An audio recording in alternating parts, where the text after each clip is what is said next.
உள்ள போலாம். அம்மா இல்லை என்னைக்குமே வருத்தப்படாத, நான் உனக்கு அம்மாவா இருப்பேன், கவலைப்படாத. நீ கூட்டு வர.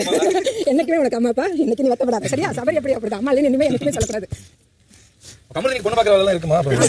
கவலைப்படாதப்பா. நல்ல பொண்ணு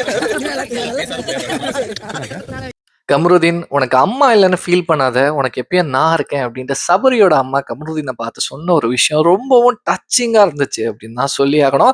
பிக் பாஸ்னாலே நெகட்டிவ்ப்பா, எப்போ பாரு கத்திக்கிட்டு எப்போ பாரு சண்டை போட்டுக்கிட்டு தான்ப்பா இருப்பாங்க அப்படின்ட்டு நிறைய பேர் நிறைய விதமாக நினச்சிட்டு இருந்திருப்பீங்க. அப்படி இருந்தால் தான் பிக் பாஸ் கிடையாது. பிக் பாஸில் இப்படியும் நடக்கும்.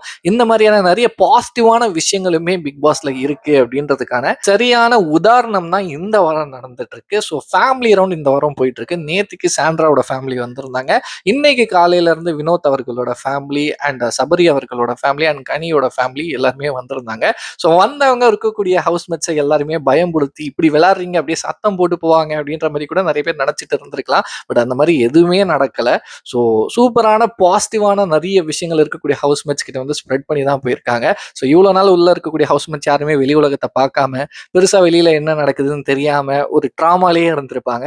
ஸோ இவங்களும் வந்து பயன்படுத்தணும் அப்படின்னு பயன்படுத்தாம எல்லாருமே வந்து சூப்பரான பாசிட்டிவான விஷயங்களை சரியான மெமரிஸை கொடுத்துட்டு போயிருக்காங்க அப்படின்னு தான் சொல்லி ஆகணும். ஸோ இன்னைக்கு எபிசோட்ல சரியான விஷயங்கள் நிறைய காத்திருக்கு. ஸோ இதை பத்தி நீங்க என்ன நினைக்கிறீங்களோ மறக்காம என் கூட ஷேர் பண்ணிக்கோங்க.